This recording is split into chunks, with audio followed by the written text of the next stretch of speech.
بسم اللہ الرحمن الرحیم۔ عرب کے دو مشہور بت جن میں سے ایک صفا اور دوسرا مروہ کی پہاڑی پر رکھا گیا۔ عرب والے ان بتوں کو محبت کی علامت قرار دیتے اور ان کی پوجا کرتے۔ اصل میں یہ بت کسی بھی شخص کے بنائے ہوئے نہ تھے، بلکہ خود اللہ پاک کی ذات نے انہیں بنایا۔ جی ہاں ناظرین، اصحاف اور نائلہ دو ایسے انسان ہیں جنہیں اللہ پاک نے بت بنا دیا تھا۔ جب سے خانہ کعبہ کی تعمیر کی گئی، اس دن سے لے کر آج تک جس نے بھی خانہ کعبہ کی بے حرمتی کی یا بے حرمتی کرنے کی کوشش کی تو اللہ تعالیٰ نے اسے نشان عبرت بنا دیا۔ قبیلہ بنو جرہم کی ایک حسین اور جمیل لڑکی تھی جس کا نام نائلہ تھا۔ وہ یمن کے علاقے میں رہائش پذیر تھی۔ یہ عورت اپنے قبیلے میں لوگوں کو اپنا حسن اور جمال دکھا کر لوگوں کو خوش کیا کرتی تھی۔ یہ حسین اور جمیل لڑکی فحش کپڑے ڈال کر گھر سے باہر آیا کرتی تھی۔ معاشرے کے مرد اور لڑکے اس کا پیچھا کیا کرتے تھے۔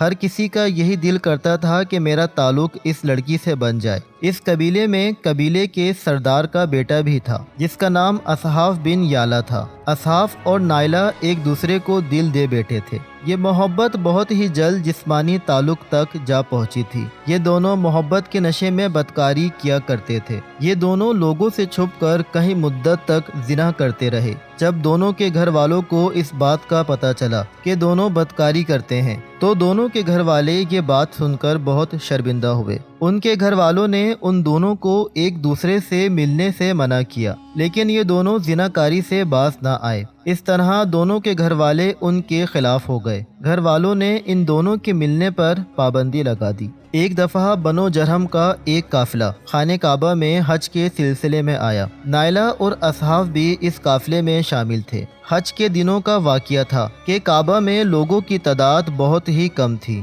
انہوں نے موقع کی مناسبت کو دیکھا تو یہ دونوں خانہ کعبہ میں داخل ہو گئے۔ جب انہوں نے اپنے آس پاس کسی کو نہ پایا تو انہوں نے بدکاری کرنا شروع کر دی۔ نائلہ اور اصحاف کی اس بے حرمتی پر زمین اور آسمان لرز اٹھے۔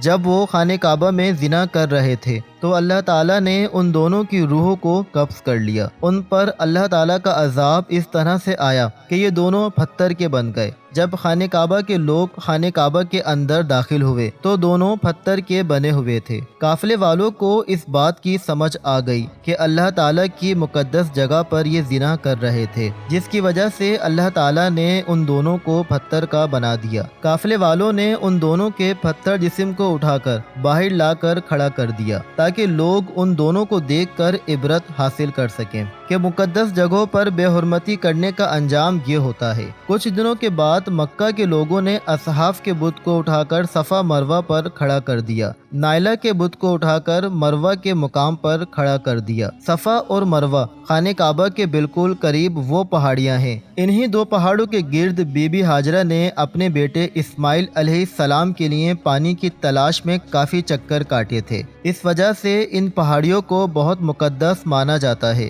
جو بھی حج کرنے کے لیے وہاں جاتا وہ اس پہاڑیوں پر چڑھ کر طواف کیا کرتے۔ جب نائلہ اور اصحاف کے بتوں کو وہاں کھڑا کیا گیا تو ان کی سزا یہ مقرر کی گئی کہ جو بھی صفا اور مروہ پر طواف کرنے کے لیے جائے تو ان دونوں بتوں کو ایک ایک جوتا مار کر واپس آئے۔ کافی مدت تک جوتے والا سلسلہ جاری رہا۔ اس کے بعد لوگوں نے ان کو تھپڑ مارنا شروع کر دیا۔ اس کے بعد لوگ ان بتوں اصحاف اور نائلہ کو ہاتھ لگانا ہی مناسب سمجھتے تھے۔ وقت گزرنے کے ساتھ ساتھ عرب کے لوگوں نے ان بتوں کو محبت کی علامت سمجھنا شروع کر دیا۔ قبیلے میں اصحاف اور نائلہ کی کہانی کو بڑے فخر سے ایک دوسرے کو بیان کیا جانے لگا۔ اس کے بعد لوگوں نے ان کو محبت کی دیوی اور دیوتا ماننا شروع کر دیا۔ آہستہ آہستہ یہ صورتحال ہو گئی کہ اصحاف اور نائلہ کے بت کو عرب والے بڑے بتوں میں شمار کیا کرتے۔ اصحاف اور نائلہ بت کے عرب والے اتنے پاگل ہو گئے کہ وہ ان پر منتیں مانگنے لگے، ان بتوں کو سجدے اور قربانی بھی کیا کرنے لگے۔ حضرت زید بن حارث سے مروی ہے کہ جاہلیت کے زمانے میں مشرکین مکہ بیت اللہ کا طواف کیا کرتے تھے تو اصحاف اور نائلہ کے اس بت کو ہاتھ لگاتے تھے۔ حضرت زید بن حارث رضی اللہ تعالی عنہ فرماتے ہیں کہ میں حضرت محمد صلی اللہ علیہ وآلہ وسلم کے ساتھ بیت اللہ کا طواف کر رہا تھا۔ جب ہم ان بتوں کے پاس گئے تو حضرت محمد صلی اللہ علیہ وآلہ وسلم نے مجھے ان دونوں بتوں کو ہاتھ لگانے سے منع فرمایا۔ زید بن حارث فرماتے ہیں کہ میں نے اپنے دل میں سوچا کہ ان کو چھونے سے کیا ہوتا ہے، تو میں نے ان بتوں کو ہاتھ لگا لیا، تو حضرت محمد صلی اللہ علیہ وآلہ وسلم نے مجھے سختی سے منع کیا اور فرمایا کہ زید بن حارث میں نے تم کو منع کیا تھا۔ حضرت زید بن حارث فرماتے ہیں کہ اللہ تعالیٰ کی قسم، اس کے بعد میں نے کبھی بھی کسی بت کو نہیں چھوا۔ حضرت زید بن حارث فرماتے ہیں کہ میں اللہ تعالیٰ کی قسم کھا کر گواہی دیتا ہوں کہ حضرت محمد صلی اللہ علیہ وآلہ وسلم نے کبھی بھی کسی بت کو ہاتھ نہیں لگایا۔ اللہ تعالیٰ نے حضرت محمد صلی اللہ علیہ وآلہ وسلم کو نبوت عطا فرمائی۔ اس کے بعد وحی نازل ہوئی، ایک دن ہر طرف نور ہی نور پھیل گیا، تو حضرت محمد صلی اللہ علیہ وآلہ وسلم نبوت کے عہدے پر فائز ہوئے۔ اس کے بعد حضرت محمد صلی اللہ علیہ وآلہ وسلم نے لوگوں کو دعوت اور تبلیغ دینا شروع کر دی۔ 10 ہجری میں جب اللہ تعالیٰ نے دین اسلام کو عروج دیا، حضرت محمد صلی اللہ علیہ وآلہ وسلم نے مکہ کو فتح کیا۔ مکہ کو فتح کرنے کے بعد حضرت محمد صلی اللہ علیہ وآلہ وسلم حرم میں پہنچے، تو حضرت محمد صلی اللہ علیہ وآلہ وسلم اور حضرت علی رضی اللہ تعالی عنہ نے تمام بتوں کو ریزہ ریزہ کر دیا۔ آپ صلی اللہ علیہ وآلہ وسلم بتوں کو ریزہ ریزہ کرتے جا رہے اور فرماتے جا رہے تھے کہ حق آ گیا اور باطل ختم ہو گیا، حق آ گیا اور باطل ختم ہو گیا، بے شک باطل نے ایک دن ختم ہی ہو جانا تھا۔ اس طرح حضرت محمد صلی اللہ علیہ وآلہ وسلم نے خانہ کعبہ کو بتوں سے پاک کر دیا۔ اس کے بعد حضرت محمد صلی اللہ علیہ وآلہ وسلم صفا اور مروہ پر تشریف فرما ہوئے، تو اصحاف اور نائلہ کے بتوں کو خود ریزہ ریزہ کر ڈالا۔ ہم نے دیکھا ہے کہ لوگوں نے اصحاف اور نائلہ کے بتوں کو بطور عبرت کے لیے صفا اور مروہ پر کھڑا کیا تھا، لیکن شیطان نے لوگوں کے دلوں میں اس طرح سے وسوسے ڈالے کہ لوگ اصحاف اور نائلہ کی عبادت کرنے لگے۔